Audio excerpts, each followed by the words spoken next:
ጨካኝ መሆን ያስፈልጋል። እዛ የሚቀመጥ ሰው ጨካኝ መሆን አለበት። ጀምረናል፣ ኮሚቴ አቋቁመናል። ምክንያቱም እነዚህ መንትዮች ህንፃ ላይ ያሉት ከ200 ብር ነው ሰው የሚከፍሉ የቤት ኪራይ 20 ሚሊዮን ብር።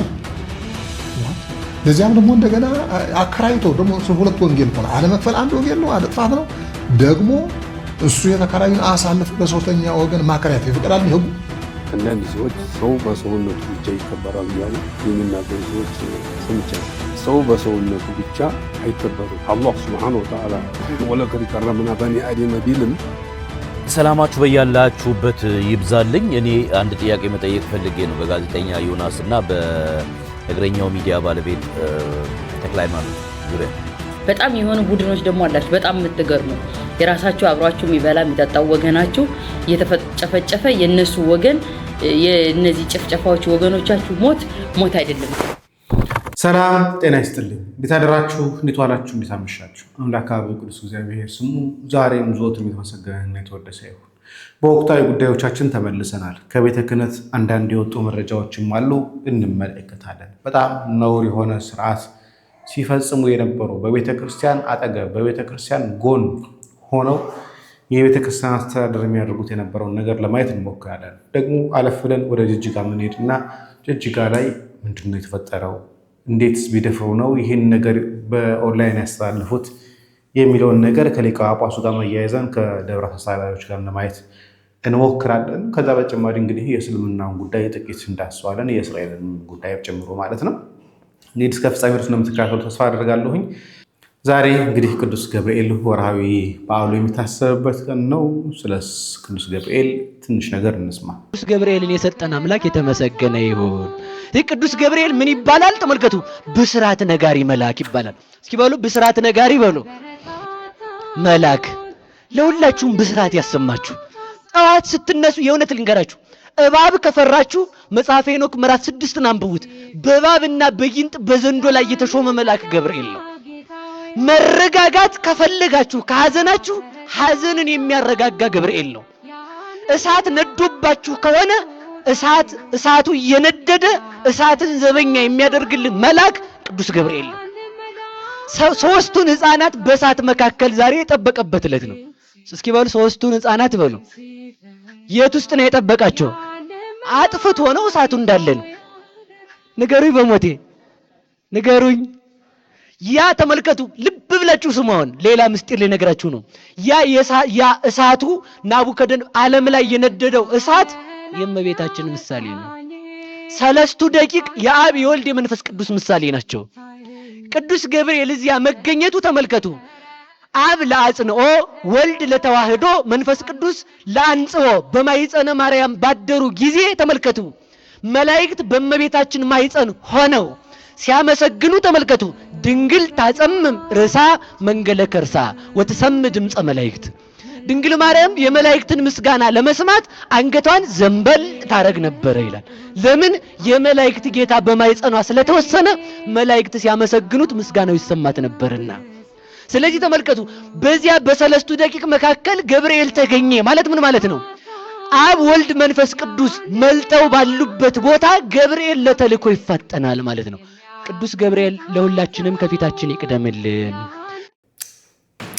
አሜን። እናመሰግናለን መምህራችንን። እግዚአብሔር አምላካችን ረጅም ዕድሜ ከጤና ጋር ይስጥልን። ማንም ፈሪሃ እግዚአብሔር ካለው፣ ማንም እግዚአብሔር የሚወድ ካለ፣ ማንም በሰውነቱ እግዚአብሔር የሚገለጽበት ካለ ቅዱሳን መላእክት ሁሌም ቢሆን ዘወትር ከጎኑ እንደሆነ እናስበው። ስለዚህ እግዚአብሔር ብናስደስት መላእክት ከጎናችን እንደማይጠፉ እንረዳው ለማለት ያህል ነው።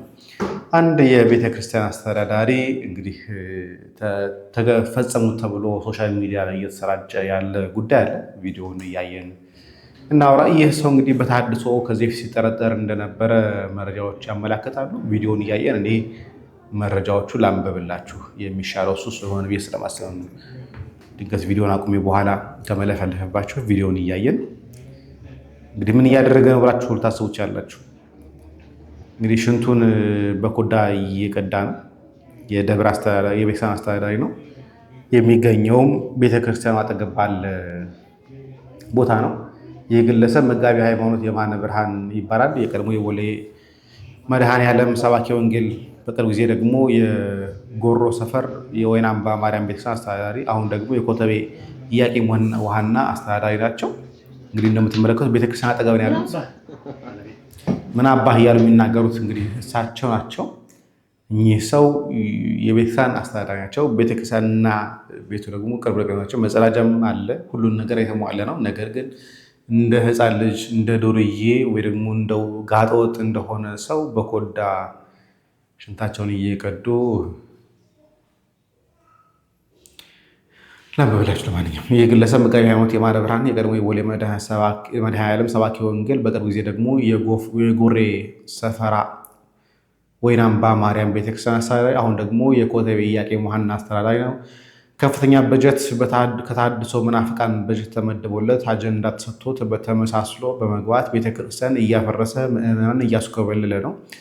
ከአሁን በፊት በሰሜን ወሎ ሀገረ ስብከት በፈጸመው ምንፍቅና ከዚህ ሰውዬ ታድሶ ምንፍቅና ለማጣራት ወደ ክፍለ ሀገር ወይም ወረዳ ወይ ደግሞ ሲሄዱ በገዟቸው ቅጥረኞች የመኪናቸው ጎማ ብሎን እንዲላላ በማድረግ ታላላቅ የሀገረ ስብከቱ ታዋቂና ተጠያቂ የነበሩ 2 ሊቃውንትን አጣሪነት ተሰይመው የተላኩ ልዑካንን ተልዕኳቸው እንዳይወጡ ጉዳዩ እንዳይጋለጥ በሰራው ሴራ መኪናው ተገልብጦ እንዲሞቱ አድርጓል ይላል ይህ መረጃ።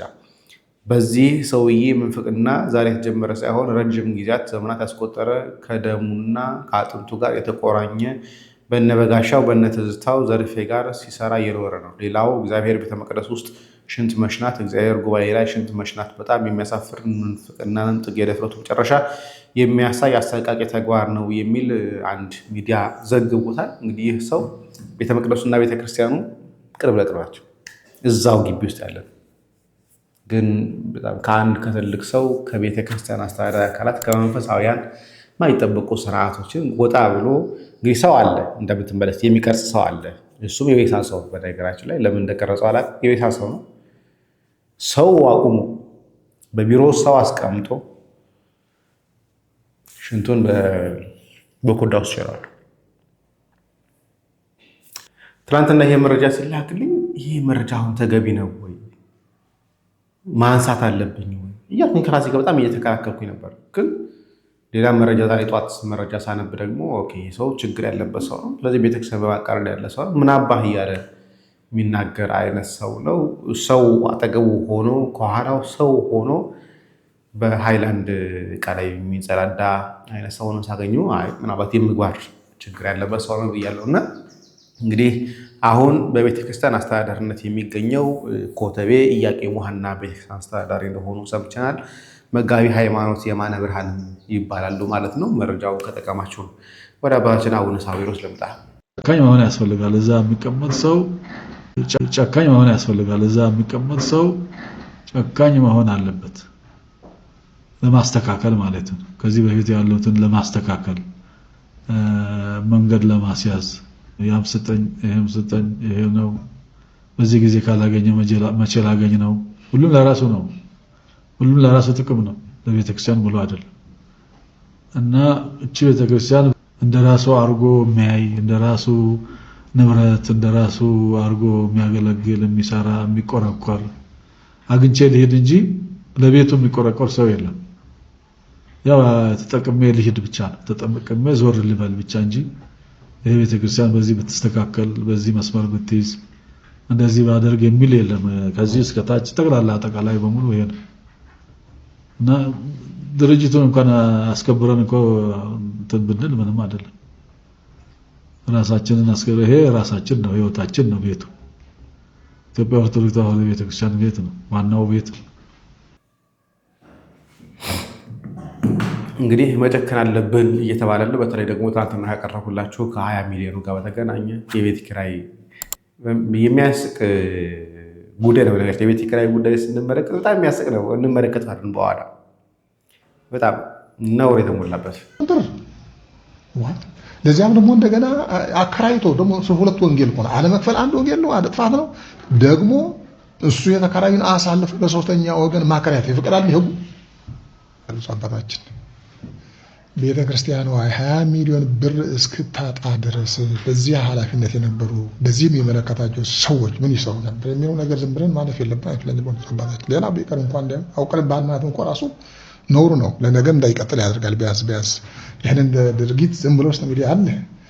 እንግዲህ ያው እንደምናውቀው በየወሩ ገቢ መደረግ ያለበት ገቢ መደረጉ አለመደረጉ የሚከታተል አካል አለ። መቼ በዚያ ውስጥ ኃላፊ ብቻ ሳይሆን ከኃላፊ በታች ያን ነገር የሚከታተል ነገር አለ። እና እንደዚህ ያሉ ብልጣብልጦች በቤተ ክርስቲያን ለመነገድ የቤተ ክርስቲያናችን የአሰራር ክፍተት ሆን ብለው አጥንተው ከመጡ በኋላ 20 ሚሊዮን ብር 10 ሚሊዮን ብር እስኪደርስ ድረስ ተከምሮ ዝም ብሎ የሚያይ ኃላፊ ዝም ብለን የምናልፈው ከሆነ አሁንም ያለው ቀጥል እናትም ይቻላል እንደዚህ ያለ ነገር በቤተ ክርስቲያን ችግር የለው አይደለም 100 ሚሊዮንም ይቻላል የሚል መልእክት የሚያስተላልፍ ዝም ብሎ የሚታለፈው ከሆነ እንደዚህ ያለ አሰራር ፈቅደናል ማለት ነው። ዛሬ በጆሮአችን የሰማን ብፁዕ አባታችን ይሄን ሰምተው እኛም ሰምተን ዝም ብለን የምናልፈው ከሆነ ነገር ይሄ ቀጥሉ ጥሩ ነው መልካም ማለት ነው። ይሄ ነገር ደግፈናል ማለት ነው። በዚህ ላይ በእውነቱ ድርጅቱም ቢሆን በዚህ ብቻ ሊያልፈው አይገባም። በቃ በፍርድ ቤት ብቻ ሊያልፈውም አይገባም። ተጠያቂ ይሄን ነገር የሚከተላቸው በየደረጃው መጠየቅ አለባቸው። ሰዎች መጠየቅ አለባቸው። ይሄ ስራቸው ደግሞ ሊቀጥሉ እንደዚህ ያለው እየሰሩ እንደዚህ ብለው መቀጠል የለባቸው። ነውር ነው። በእውነቱ እንደዚህ ያለ ነገር ነውር ነው፣ ኃጢአት ነው። እንዲያው ንስሐ የሚያስፈልገው ነገር ነው። በጣም ነው የተሰማኝ ብፁዕ አባታችን 20 ሚሊዮን ብር ዋት ለዚያም ደግሞ እንደገና አከራይቶ ደግሞ ሁለት ወንጌል ሆነ አለመክፈል አንድ ወንጌል ነው፣ ጥፋት ነው። ደግሞ እሱ የተከራዩን አሳልፎ ለሶስተኛ ወገን ማከራየት ይፈቅዳል ይሄው የቤቶችና ውል ይፈቅዳል። ይሄ ሁለተኛ ወንጌል ነው። ሁለተኛ ወንጌል እየተፈጸመ እንዴ በሞኝ ምን ይቆፈራል የሚባለው በጣም አሳዛኝ ነው። እንደዚህ ያለ ምን ያህል እኔ እዚያ ቦታ ተቀምጬ እኔ በመረስ እኔ ንቀት ያለው በቃ ነው ያረደግልኝ ተንቅ ያለው ቢሆን ነው እኔ በጣም ተንቅ ያለው በቃ እንዲያውም ተው ለቤተክርስቲያን ነገር ሌላ እንኳን ባይገድኝ እንኳን ተንቅ ያለው ቢሆን ነውና ድርብ ጥፋት ነው። ይሄ ድርብ ጥፋት ነው የተፈጸመ። ይሄ ነገር ዝም ብሎ መታለፍ የለበትም። ካልሆነ ግን ፈቅደናል ማለት ነው። በጾታ ጠቅላይ ስራ አስኪያጁ ፈቅደዋል፣ ምክትል ስራ አስኪያጁ ፈቅደዋል። ዝም ብለው ካለፉት ማለት እኮ ፈቅደዋል፣ ተስማምተዋል ማለት ነው። መታለፍ የለበትም። መጠየቅ አለበት። አሁንም እንደዚህ ያለ ነገር እንዳይቀጥል አስተማሪ የሆነ ነገር መቀመጥ አለበት ይገምታለሁ። ስለዚህ እንደዚህ ያለ ነገር አሰራራችን ያው ሰንካለና ደካማ ሙውት የሚያደርጉ የሚያስወቅሱ እንደዚህ ያለ አሰራሮች ናቸውና ይሄ በደንብ መታየት አለበት ብዬ አስባለሁ። እኔ ጥያቄ እዚህ ጋር ላንሳ። እውነት አሁን ካሜራ ፊት ለፊታችሁ ላይ ስለቀረበ ነው እንዲህ ያወራችሁ ያላችሁት ወይስ ጠቅላይ ቤተ ክህነት አካባቢ ያሉ ሰዎች የቤተ ክርስቲያኒቷ ቤቶች ቢከራዩት በእንደዚህ አይነት ሁኔታ እንደሆነ ስለማታውቁ ነው? እውነት ፍርድ ቤት መመላለስ ከጀመራችሁ ቆይታችኋል እንደሰማ ነው ከሆነ። ስለዚህ ቤተ ክህነት አካባቢ ያሉ ሰዎች ይህን መረጃ ታውቁትም? በፊት አቡነ ጳውሎስ በነበሩ ሰዓት ላይ እንደዚህ እንደሚደረግ እንደነበር አታውቁም? አቡነ ማትያስ ከያዙት በኋላ እንደዚህ የተደረገ እንደሆነ አታውቁም? ብዙ የአስተዳደር አካላት ተለዋውጠዋል። ቤተ ክህነት ጠቅላይ ቤተ ክህነት እየመሩ ያሉ ሰዎች አያውቁም? መረጃው አልነበራቸው ነው ወይስ አሁን እንደኛ እንደ ምእመኑ ነው ድንገት እየሰማችሁ ያላችሁ ብርቅ እየሆነባቸው ያለው? 20 ሚሊዮን ብር ድረስ እስኪደርስ ድረስ ገዳማት ተራቡ ተጠሙ እያልን የምናወራበት ሰዓት ነው። ሳታውቁ ቀርታችሁ ነው? አይመስለኝም። ግን አሁን ያው ካሜራ ሲመጣ ካሜራ ፊት ሲደቀን ግን እንደዚህ ሆነ። ግን ቤቶቹ በስንት እየተከራዩ ነው የሚለውን ነገር ደግሞ ላሰማችሁ። 200 ብር ነው ሰው የሚከፍለው። የቤት ኪራይ ማሻሻያ ጥናት እያደረግን ነው፣ ጀምረናል፣ ኮሚቴ አቋቁመናል። ምክንያቱም እነዚህ መንትዮች ህንፃ ላይ ያሉት ከ200 ብር ነው ሰው የሚከፍለው የቤት ኪራይ። አስቡት፣ ቤተክርስቲያን እያገለገሉ ለልጆቻቸው የሚቀመስ የሚላስ ያጡ ካህናት በበዙበት ቦታ ላይ ቤተክርስቲያን እያገለገሉ በጣም ብር ሳያንሳቸው ሀማልም እየሰሩ ወይ ደግሞ መሸከም ሽክሙ ወያ ሰምቲንግ ብቻ እንደዚህ ሀማል ነው የሚባለው። ሶማሌ ክልል ላይ እንደዚህ ድሬዳዋ አካባቢ ሀማል ነው የሚባለው የሚሸከም ሰውና እንደዚህ እየተሸክመው እየሰሩ አልፎ ተርፎ ጊዜ አጥሯቸው ራይድም ተከራይተው እየሰሩ የቤት ኪራይ ለመክፈል። እዚህ ግን ያሉ ሰዎች ግን 200 ብር ነው የሚከፍሉት እንደ ቀበሌ ቤት ማለት ነው። የቀበሌ ቤት አዲስ ያሉት ለቦኮስ አለ። ግን እንደዛ ነው እየሆነ ያለው። የቤተ ክርስቲያን ውስጥ የሚያገለግሉ ሰዎች የሚበሉት የሚጠጡት አጥተው ሲያሰኛቸው ጫማ የሚጠርቁ ሲያሰኛቸው የሚሸከሙ ሲያሰኛቸው ራይድ የሚሰሩ በጊዜያቸው ለምን ሲባል በቤት ወጪያቸው እንኳን ለመሸፈን። እዚህ ግን ያሉ ሰዎች ግን 200 ብር እያስከፈሉ የሚያኖሯቸው።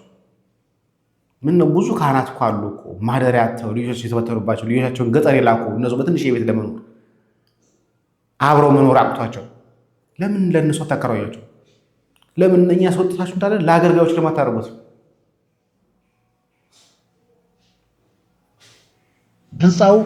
ለህንፃው እድሳት ያወጣነው ደግሞ ሚሊዮን በጣም ከባድ ነው፣ ምንም አይደራረስም።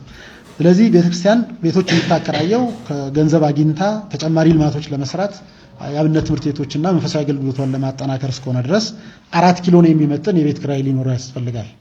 ስለዚህ ይህንን የሚያጠና ኮሚቴ አቋቁመናል፣ ስራ ጀምሯል። ዝርዝር ጥናቱን አጥንቶ ተመሳሳይ ካሬዎች በተመሳሳይ ፎቆች በደንብ ፍትሃዊ የሆነ ጥያቄ ሊያስነሳ የማይችል እንዲሆን አድርገን አጥንተን በደንብ ገምግመን ስናበጣ እናቀርባለን። ይሄ ወሳኝ ስራ ነው ብለን እናስባለን። የኪራይ ውል ማሻሻያዎች አድርገናል። ኦልሬዲ በባለሙያዎች ተጠንቶ ቀርቧል። እኛ በአስተዳደር ጉባኤ እየገመገምን ነው። ስንጨርስ ለብፁዕነቱ እናቀርብና ከጸደቀ ወደ ተግባር እናስገባለን። እናመሰግናለን። ጥሩ ነው። በደንብ አጥንታችሁ እንደ ቤተክርስቲያን ጥቀሟት። በእርግጥ ቤተክርስቲያን ብር አታ አይደለም፣ ቤተክርስቲያን ብር ቸግሯት አይደለም፣ አጠያቀም ችግር እንዳለብን ነው ማስታውሰውም ያ እንደሆነ ነው። ሌላ ሀሳብ እናንሳ። እንግዲህ የምትመለከቱት ጅጅጋ ላይ የተከናወነ ጅጅጋ ቅድስት ኪዳነ ምሕረት ቤተክርስቲያን ላይ ኢዮብ ያለበት ሊቀ ጳጳሱ ባሉበት የተከናወነ ቅዳሴ ነው። ከቤተ መቅደስ ውስጥ ነው ላይቭ የሚያስተላለፉት። እንደምትመለከቱት ከቤተ መቅደስ የተላለፈ ላይቭ ነው። እኚህ ኢዮብ ቀሲስ ኢዮብ ይባላሉ። አውቃቸዋለሁ፣ ተወሰነ መጠን አውቃቸዋለሁ፣ ሄጄ ማግኘታቸው ስለማውቅ። የምታስታውሱ ከሆነ ቤተ መቅደስ ምንም አይነት ካሜራ እንዳይገባ፣ ካህናት ቅዳሴ ሲገቡ ካሜራ ስልክ እንዳይዙ ተነግሯቸው ነበር። አሁን እንደምትመለከቱት ግን በሊቀ ጳጳሱ የሚመራ ውሳኔውን ባስተላለፉት ሊቃነ ጳጳሳት የሚመራ አካላት ግን እንደምትመለከቱት ይህ ሁሉ ሰው ቅዳሴውን ከመንበሩ ላይ ያስተላልፋል። ከመንበሩ ላይ ባለፈው ታስታውሳላችሁ፣ ስጋው ደግሞ ይዞ ዲያቆኑ ሲያወጣ ወንድማችን መካሻ አውጥቶት ነበር እና ሀሳብ አስችላል። ምን ነው ከቤተ መቅደስ ተላለፈ የለም ወይ? ይኸው ከቤተ መቅደስ ላይቭ ነው እያስተላልፋሉት። ሌላው ላሳያችሁ። ይሄም እዛው ነው። ይሄም እዛው መንበሩን ይኸው መንበሩን ጭምር እየቀረጸ እናንተ ለምን ደግሞ ማሳያው ሲባል ግዴታ ሰው ማስረጃ ይፈልጋል። ለምንድን ነው ዝም ብለህ የምታወራው ይላል። ዝም ብዬ አይደለም እያወራለሁ፣ ይኸው እንደዚህ ነው እየተላለፈ ያለው፣ እንዲህ ነው እየተቀረጸ ያለው፣ በሊቀ ጳጳሱ የሚመራው አካል እንዲህ እያደረገ ነው ያለው። ኧረ ተው መድኃኔዓለም ፍሩ ማለት ካልቻለን ምን ይላል? ህገ ቤተክርስቲያን የሚያወጡ ስርዓተ ቤተክርስቲያን የሚያወጡ ድንጋጌ የሚያወጡ አካላት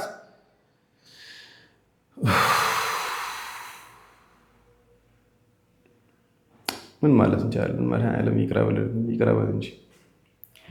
አንድ ቪዲዮ ሰርች ነበር ትናንትና፣ የምታስታውሱ ከሆነ አንድ ኡስታዝ ትናንትና ወይ ትናንትና ወዲያ አይደል ነው እየጠፋብኝ ይመስለኛል ቀናቶች፣ ይህን ቪዲዮ እና ብዙዎች ውሃቢዎች ተንጫጭተዋል። ሰው በሰውነቱ ብቻ ይከበራል እያሉ የሚናገሩ ሰዎች ሰምቻለሁ። ሰው በሰውነቱ ብቻ አይከበርም። አላህ ሱብሓነሁ ወተዓላ ወለቀድ ከረምና በኒ አደም ቢልም ራሱ የሰራውን ነው እንጂ የተናገረው። እነሱ ደግሞ የሱን ክብር ተተው ከከብት በታች እንደሚያደርጋቸው ስለተናገረ አሁን የተጠቀሰው እነሱ እንደተጠቀሰው ወለቀድ ዘራና ለጀሃነም ወልጂን ወልኢንሲ ለሁም ቁሉብ ኡላኢከ ከልአንዓም በል ሁም አضل አለ። ይሄን ተዝብ ወዲያ ምን ይላል? እኔን ተተውኝ ተከብት በታች ናቸው ብሏል። ثم رددناه አስፈለ ሳፊሊን። ይሄን እያለ ያለ የሰው ልጅ በሰውነቱ ብቻ ይከበራል ብለው የተናገሩ ሰዎች አሉ። በዚህም ክብር አግኝተውበት ይሄ አያት የሚያመለክተው ሰው በሰውነቱ ብቻ አይደለም፣ በሰውነቱ ብቻ እንደማይከበር ነው። እንደውም አቅሉን ታልተጠቀመ አቅል የሰጠውን አቅል ታልተጠቀመ ሰውነት የለውም የሚልን ያመለክታል። እዚህ ቲክቶክ ላይ ረመዳን ሆነ እንጂ ስንት ልኩን መነገር ያለበት ሰው ነበረ። ኢንሻአላህ አላህ በሰላም የምንጨርሰው ያደርጋል። በመጀመሪያ ደረጃ ሰው በሰውነቱ መከበር አለበት ያሉት አባታችን ሐጂ ሙፍቲ ናቸው። አላህ ይዘንላቸውና እናንተ ግን ለራሳችሁ ጾም ስለማጾሙ ሀታ የሞተን ሰው ስም ስታነሱ ስትጥሉ ትውላላችሁ። በመቀጠል ደግሞ ሰው በሰውነቱ መከበር አለበት ያሉት ሰውን ልጅ አክብሮ የፈጠረውን ጌታ ይተው ማለት አይደለም። ሰው ዘር፣ ቀለም፣ ሃይማኖት ሳይሆን ሰው በመሆኑ ብቻ መከበር አለበት ነው ይሄንን ደግሞ ማንም የሚያውቀው አባባል ነው እንጂ እነሱ ለማለት የፈለጉት ጌታቸውን ትተው የሰው ልጅ ማክበር አይደለም። እናንተ ግን እንዴት አይነት ንግግር እየተናገራችሁ እንደሆነ ተመልከቱ። ረመዳን ነው፣ ዱንያ ረመዳን። ተውን በቃ ንጹምበት። የእናንተን ፈላስፋችሁን እዛው አስቀምጡት። ይሄንን አባባል ማንም የማይረዳና የማያውቅ ከህፃን እስከ አዋቂ የለም። ሰው በሰውነቱ ይከበራል ብለው እውቅናን አግኝተውበታል። አዎ ሰው በሰውነት ይከበራል። ዘር ቀለሙ ሃይማኖቱ አይደለም፣ ሰው በመሆኑ ብቻ አከብረዋለሁ። ይሄ ነው የእሳቸው አባባል እንጂ እሳቸው ሰው በመሆኑ ብቻ ሰውን አክብረው የፈጠራቸውን ጌታ መተው አይደለም። እዛ ጋር የሚናገሩት ንግግር። እናንተ ግን ቁጭ ብላችሁ ጾም እንጾማለን ትላላችሁ ከእህልና ከውሃ ታግዳችሁ። ነገር ግን ሀታ የሞተን ሰው ስታነሱ ስትጥሩ ትውላላችሁ። እናንተ ናችሁ አሁን ሙስሊም ነን የምትሉት። ካፊር ናችሁ ስትባሉ ካፊር አትበሉም ትላላችሁ። ከዚህ ውጭ ምንድነው የምትባሉት ታዲያ? ምን ሰማላችሁ? እንግዲህ ሰው በሰውነቱ ይከበራል የሚለውን የሀጂ ሙፍቲን ለመቃወም ሰው በሰውነቱ አይከበርም። አላህን ማያምን ከሆነ በአላህ ማይከተል ከሆነ ከእንስሳም በታች ነው የሚለውን ነገር እኔ ማንስቼ ለዛ ነው እኮ ክርስቲያኖችን ሲያርዱ እኮ ከእንስሳ በታች ስለሆኑ ምንም መብታቸው ለዛ የሚለውን ነገር ብዙዎች ውሃቢዎች አናዷቸዋል፣ ተንጨርጭረዋል፣ አልቅሰዋል፣ ቪዲዮም ሰርተዋል። አይዶን ኬር ስለ ቪዲዮቸው አይጨንቀኝም፣ ስለማውቃችሁ ብዙም አይደንቀኝም። ፎዚያን ግን እናመሰግናለን። እህታችን የተናገረችበት መንገድ እስልምናው ስለሆነ ማለት ነው። ምክንያቱም ሀጂ ሙፍቲ ስለተናገር ሀጂ ሙፍቲ ለመምታት ነው ይህን እያደረጉ ያሉት። ቴንክ ዩ። ወደ እግረኛውና ወደ እስራኤል እንሂድ። ጥቂት ነገር ናቸው። ሰላማችሁ በያላችሁበት ይብዛልኝ። እኔ አንድ ጥያቄ መጠየቅ ፈልጌ ነው በጋዜጠኛ ዮናስ እና በእግረኛው ሚዲያ ባለቤት ተክለ ሃይማኖት ዙሪያ። እነዚህ ሁለቱ ሰዎች ላይ ከእስራኤል ጉዟቸው ጋር በተያያዘ በተለይ ደግሞ በፍልስጤም ህፃናት ላይ እንዲሁም በፍልስጤም ህዝብ ላይ ወግነዋል ለእስራኤል እና ምናምን ነገር የሚባል ነገር እመለከታለሁኝ። እኔ በዘገባቸው ላይ እነዚህ ሰዎች እስራኤል ሀገር ደርሰው ከመጡ በኋላ እንደዚህ አይነት ነገር የሰሩትን ነገር ላገኝ አልቻልኩም። በእውነት በቅንነት የምታውቁ ያያችሁ ሰዎች ካላችሁና እንደዚህ አይነት ነገሩን ብታሳዩኝ ደስ ይለኛል። ወደ ሌላ እንትን ሳል የሁለቱም ደጋፊ አይደለሁኝም። ዮናስንም አውቀዋለሁኝ፣ ተክለ ሃይማኖትንም አውቀዋለሁኝ። እንደውም ተክለ ሃይማኖት በጣም በብዙ ውጣ ውረድ ውስጥ ያሳለፈ ልጅ እንደሆነ አጫውቶኛል ከዚህ በፊት ረጅም ጊዜ ካገኘሁትና ብዙ ጊዜ ትችት ተክለ ሃይማኖት ላይ የሚነሳው በተለይ አንድ አበቅልሽ የምትባል ሴትዮ ወደዚህ ሚዲያ ላይ መታ ህፃን የተደፈረባት ከተናገረች በኋላ ልጁ እሱ ደግሞ የታሰረውን ሰው ባለቤት ሄዶ ጠይቆ የሆኑ እውነታዎችን ለማረጋገጥ እንትን ሲባል የሆነ እኛ ጋር እዚህ ፕላትፎርም ላይ የሆነ ሰው ለሆነ በማስ ከወገንን ማለት ነው በቃ ከዛ ጋር ተወጋግኖ መሄዳለና የዛኔ በቃ ተደርቦ ነው ገንዘብ ተቀብሎ ነው ምናምን ብዙ ነገር ሲወራ ነበር። አፍቶ ኦልስ የፍርድ ሁኔታውንም ተመልክተናል። ፍርድ ቤትም ያደረገውን ነገር ተመልክተናል። እሱ ሌላ ሆኖ ከዛ በኋላ የዚህ ልጅ ትችቶች አዳምጣለሁ። በተለያየ ጊዜ የሆነ ነገር ሲያቀርብ ብዙ ትችት ይቀርብበታል። እንደ ጋዜጠኛ እንግዲህ መስራት ያለበትን ነገር ይሰራል።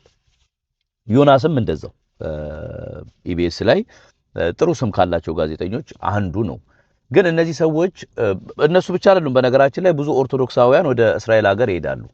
እንግዲህ እስራኤላውያኖች ክርስቲያኖች ስለሆኑ አይደሉም ወደ እስራኤል ሀገር ብዙ ኦርቶዶክሳውያኖች በየአመቱ በየዩ ጊዜያት እንግዲህ ጉዞ ያደርጋሉ ወደ እስራኤል ክርስቲያኖች ስለሆኑ አይደለም። ፍልስጤም ውስጥ ደግሞ የሞቱት ሙስሊሞች ብቻ አይደሉም፣ ክርስቲያኖችም ሞተዋል። በነገራችን ላይ ነጋሽ ባራም እኮ ጋዜጠኞች ናቸው፣ ይሄዳሉ እስራኤል። ለምን ዝም አላችሁ? ደግሞ አንዱ አሁን ሌላ አቅጣጫ እየሄደ ያለው እነሱ እኮ ጋዜጠኞች ስለሆኑ ነው ይላል። ኦኬ ነጋሽ ባራም ወንድማችን ነጋሽ ባራም ጋዜጠኛ ነው። እስራኤል ይሄዳል፣ ከዛ ያስተላልፋል፣ ምን ይላል ሰው ለምን ተናገሩት በደንብ። እኔ ግራ የሚገባኝ ኢትዮጵያውያን ሙስሊምና ክርስቲያኖች በሌላ ሀገር ሙስሊምና ክርስቲያኖች ማለት ነው ለመጨቃጨቅ እንሞክራለን። ኢራን ውስጥ የክርስቲያኑ ቁጥር እጅግ በጣም ትንሽ ነው። ኢራን ውስጥ ማለት ነው ፐርሺያኖች የማጆሪቲው ሙስሊም ነው። ነገር ግን ሙስሊሞቹ ሁልጊዜ ማለት ነው ከክርስቲያኖቹ ጎን እንደቆሙ ነው። ክርስቲያኖቹ እንዳይጎዱ ማለት ነው ብዙ ነገር ሲያደርጉ ብዙ ነገር ሲሆኑ በተለያየ ጊዜ የሚወጡ መረጃዎችን ወይም ደግሞ የተጻፉ ጽፎችንም ተመልክተናል። አሁን ግራ የሚገባኝ እነዚህ ልጆች የተናገሩት ነገር ምን እንደሆነ ነው ያላወቁት። ከዛ ውጪ ግን እስራኤልን መደገፍ መብት አይደለም እንዴ? ቆይ እስራኤልን የመደገፍ መብት እስራኤልን ለምን ደገፍክ ብሎ የሚከለክል ሰው ማለት ማን ነው? እስራኤልን ለምን ደገፍክ ብሎ የሚከለክለው? ለምን ሰው ፐርሰናሊ እስራኤልን የመደገፍ መብት አለው። ለምን እስራኤልን ትደግፋለህ? ለምን እስራኤልን ደገፋችሁ ምናምን ብሎ የሚከለክል ማንም የለም። አይ ነው የእስራኤልን ነገር በደንብ አድርጌ አውቃለሁኝ። ግን እስራኤልን መደገፍ ደግሞ መብት እንደሆነ ማለት ነው መታወቅ አለበት። የሆኑ ሰዎች የሆኑ ነገር ስላሉ አይደለም። አንዳንዴ ከሆነ አንግል ነገሮችን ማለት ነው ብንመለከታቸው ጥሩ ነው። እስራኤላውያኖች ምን ይፈልጋሉ? ምንድነው ኢትዮጵያ ላይ ምን አድርገዋል? ከኢትዮጵያ ጋር ያላቸው እሱ ማአት አይነት ነገር ማንሳት እንችላለን። ግን ሰው መደገፍ ደግሞ ማለት ነው መብቱ ነው። ለምን ትደግፋለህ ሰው ተብሎ እንትን አይባልም። እነዚህ ሰዎች ግን በሞቱ ህፃናት ላይ ምን አይነት ግፍ እንደሰሩ ምን አይነት ነገር እንዳደረጉ ገንዘብ ተቀብለው ምን እንዳሉ አላውቅም። እና ገንዘብ ተቀብለው ምን ልክ ነው ድርጊቱ ያ ነገር መፈጸሙ ልክ ነው ምናምን የሚል ከሆነ የሰሩት እስቲ ማለት በጋዛ ላይ ያሉ ሰዎች መሞታቸው ልክ ነው የሚል ከሆነ የሰሩት ዜና እንደዚህ አይነት ዜና ሰርተው ከሆነ የምር ስላጣሁት ነው እንድታሳዩኝ በቀንነት እጠይቃችኋለሁኝ። እና እኔም ድምጽ ሆናለሁ እንደዛ ብለው ሰርተው ከሆነ በጋዛ ላይ የደረሰው ነገር ምናምን ነገር ከዛ በላይ ማለት ነው አሉ አይደል ሌሎች ኃይለኛ ዜና የሚሰሩ እንደዚህ አይነት ነገር ኃይለኛ ማለት ነው። ብቻ ተውት። ግን የእነዚህን ሁለቱን ልጆች ግን እንትን ብታሳዩኝ በቀንነት ወዳጆቼ እንድታሳዩኝ እለምናችኋለሁ። መልካም ጊዜ ይሆንላችሁ። ቴንክ ዩ። እናመሰግናለን። የእኛም እሱ ምንድነው እስቲ የተሰራው የተደረገው ነገር ነው። ጋዜጠኞች እዛ ሄደው ከዘገቡት በኋላ ምንድነው የዘገቡት? ምንድነው ያሉት? እስቲ አስረዱ፣ ማስረጃ ስጡ። የእኛ ጥያቄ ነው። እስራኤል ፕሬዝዳንት ኢትዮጵያ ገብቷል። ባንዲራ የእስራኤል ባንዲራ እንዳለ በየመንገዱ ነበረ የእስራኤል ባንዲራ። ወሃቢያው ግን ዝም አለ፣ ጸጥ ጭጭ አለ። የጠቅላይ ሚኒስትሩ አማካሪዎች እነ ጀበሉ ዝም አሉ። እና አቡበከር ዝም አሉ። ለምን ጌታቸው ዝም በሉ ብሏቸው ነው ነው ወይስ ጨፍጫፊው ሲመጣ እንዴት ዝም አሉ? ህፃናትን ጨፈጨፈ የተባለው ፕሬዝዳንት አለ የመጣው? መቼስ ኔታንያሁ ብቻ እኮ አይደለም የእስራኤል ፕሬዝዳንት የመጣው ወይ? ለምን ቦቅቧቆች ስለሆናቸው። ሌላኛው ሀሳብ እናንሳ። ሰላም ሰላም ቤተሰብ እንዴት ናችሁ? ሰላም ናችሁ ወይ? እግዚአብሔር ይመስገን በጣም ሰላም ነኝ። ዛሬ እንደው ብቅ ያልኩት ሰሞኑን ሶሻል ሚዲያ ላይ አንድ ጉዳይ ሲራገብ አይቼ ግል ትዝብቴን እኔም ልንገራችሁ ብዬ ነው ብቅ ያልኩትና ሰሞኑን እንግዲህ እንደምታዩት የሆነ የጋዜጠኞች ቡድን ወደ እስራኤል ሀገር ሂዶ ይሄን አደረገ ያን አደረገ እያልን መቼም እንደኛ እንደ ኢትዮጵያውያን መከራው የበዛበትም ነገር የበዛበትም ህዝብም አይቼም አላቅም። እኔ እውነቴን ነው በጣም ነው የታዘብኩት። ብዙ ነገርን ታዝቤያለሁ በዚህ ጉዳይ ላይ ማለት ነው። እነዚህ ጋዜጠኞች እንግዲህ የሆነ አካል ስፖንሰር አድርጎ ይዟቸው ሂዷል። ሊዘግቡ የሚችሉት ስፖንሰር ያደረጋቸውን አካል መሰረት አድርገው ነው። እኔ ማንም ደጋፊ አይደለሁም በዛ ጉዳይ ላይ። እኔ የምደግፈው የህዝቤን የራሴን ወገን ነው። ምክንያቱም እኔም ሐሳቤን መነሻ ያደረኩት የራሳችንን ወገን የራሳችን ህዝብን ነው መነሻ ያደረኩት። የኛ ህዝብ በመከራ ውስጥ እያለፈ ነው። ኢትዮጵያውያን በጦርነት አላጣንም። እንዘግብ ካልነ ምን ዘግበው ጦርነት አላጣንም። ወለጋ የሚያልቀው የኛ ህዝብ ነው። ደብረ ብርሃን የተደፋው የኛ ህዝብ ነው። ወሎ ላይ ሄዶ የተደፋው የኛ ህዝብ ነው። የማን ህዝብ ነው? አማራ ክልል ላይ ቀን በቀን ድሮን የሚሄድበት ክልል የኛ ህዝብ ነው። የማይነገርለት ካሜራ የሌለው ጋዜጠኛ የሌለው ገብቶ ስር ገብቶ ታች ገብቶ የማይዘገብለት ራሳችን ሀገር ላይ የምትሏቸው ሀገሮችን አሁን እኔ እዚህ ቦታ ላይ ጠርቼ መናገር ስለማልፈልግ ነው። የማንቲፎዞ ብላችሁ የሰው ሀገር ናፍቃችሁ በጣም የሆኑ ቡድኖች ደግሞ አላችሁ በጣም የምትገርሙ።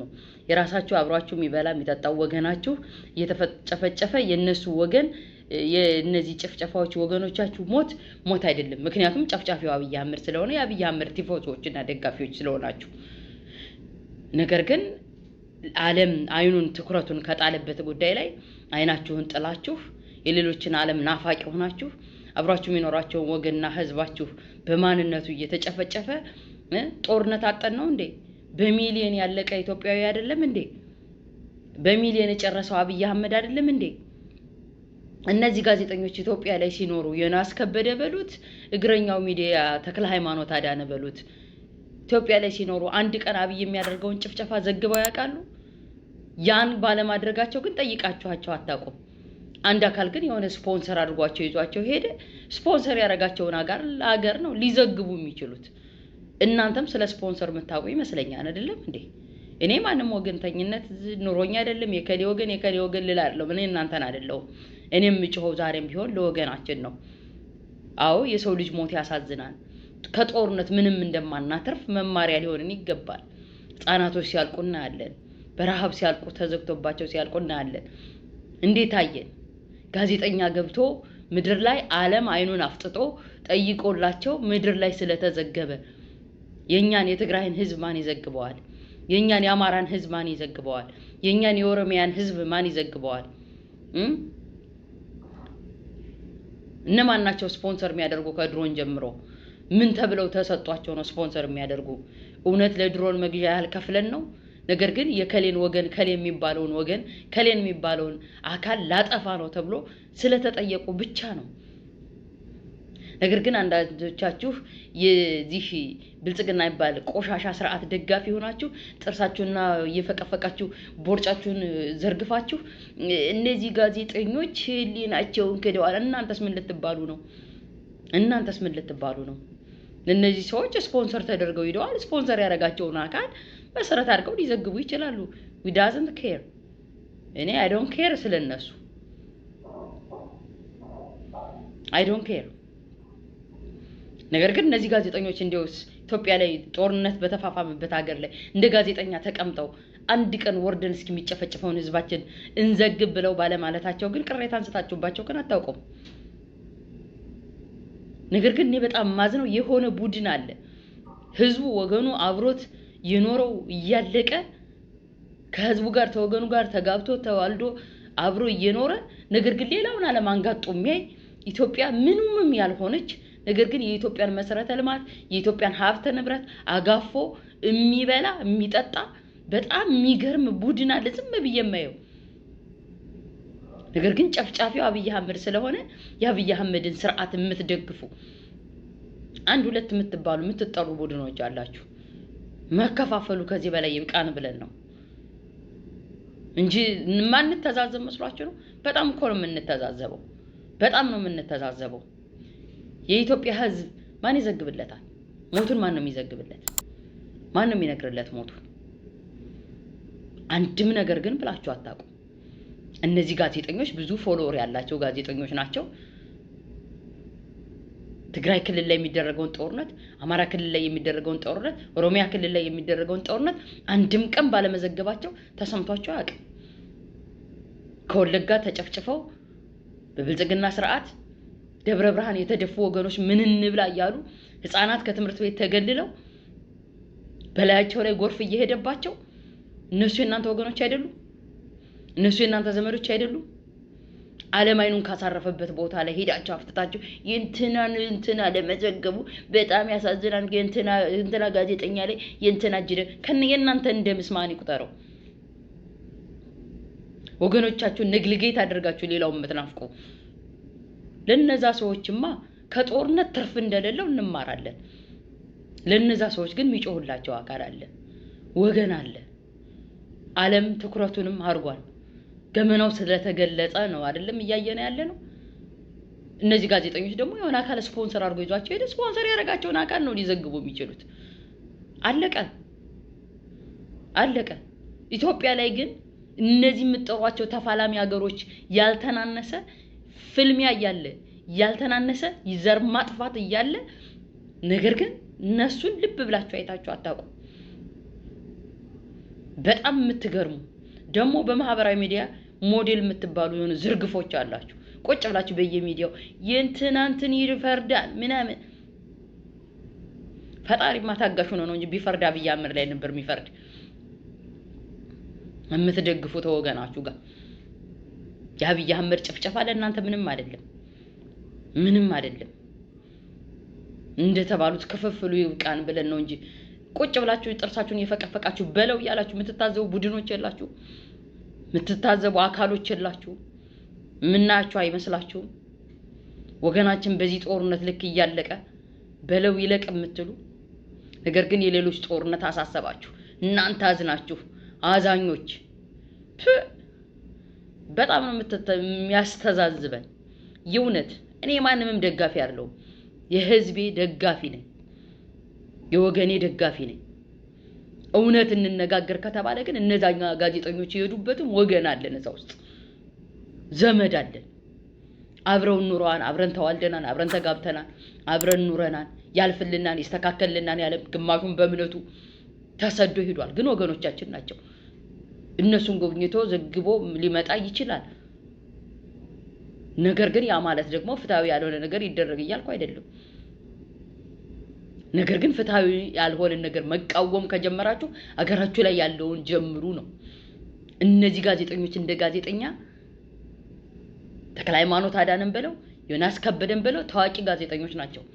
ነገር ግን ኢትዮጵያ ላይ ቁጭ ብለው ዛሬ እናንተ የሚፋለሚታ ትኩረት ያደርጋላቸውን ተፋላሚ ወገኖች ላይ ከምታፈጡ ይልቅ ህዝባችን በዚህ ልክ እየተጨፈጨፈ በዚህ ልክ አብይ አህመድ በየቀኑ የአማራ እናት ግቢ ህፃናቷን ወደ በነገራችን ላይ ዮናስ ከበደ የሚሰራው መዝናኛ ላይ ነው።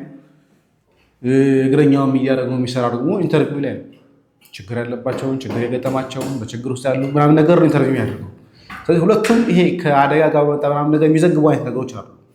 ኢቢሲ፣ ኢቢኤስ ስለ ኢትዮጵያ ላይ ስላለው መከራ ይዘግባሉ አይዘግቡም? እናውቀዋለን። እግረኛ ሚዲያ ይዘግባሉ አይዘግቡም? እናውቀዋለን። ሁለቱም የዜና አውታሮች ስላልሆኑ ማለት የዮናስ እና እንትን እግረኛው ማለት እንጂ ኢቢኤስ የዜና አውታርን ጭምር ነው፣ ግን አይዘግቡም። ኢትዮጵያ መከራ አይዘግቡም። የብልጽግናን ድል ብቻ የሚዘግበው የሆነው ግን ሁለቱም ግን አይደሉም። እንደዚህ አይነት ሰዎች አይደሉም። ባልሆኑበት ነው እንግዲህ እስራኤል ሄደው ስለ ጋዛ እንዲያወሩ እየተፈለገ ያለው በዛ ባልሆኑበት ሲሆን ኢትዮጵያ ውስጥ ያሉ ሚዲያዎችና ጋዜጦች ለምንድነው አማራ ላይ የሚጨፈጨፈው የማይዘግቡ? ለምንድነው ትግራይ ላይ የሚጨፈጨፈው የማይዘግቡ? ለምንድነው ወለጋ ላይ ይሆን ያለው? ለምን አርሲ ላይ ያለው የማይዘግቡ ተብሎ በጥያቄ መጠየቅ የነበረበት ግን አልጀዚራ የአጥፊዎች ሚዲያ ግን ስለዘገቡ ግን ተንጫጫ። ይሄ ማሰብ ያቃተው ማህበረሰብ ግቢ ድሮን መጣ እያለች ስትሳቀቅ የምትውል የምታድረውን እናት ግን ለእናንተ ጉዳያችሁ አይደለም። ምክንያቱም ሆዳችሁ ያበጠ የተዘረገፋችሁ በእነዚህ ህዝቦች ደም ስለሆነ የምንታዘብ እንዳይመስላችሁ። በደንብ ነው የምንታዘብ።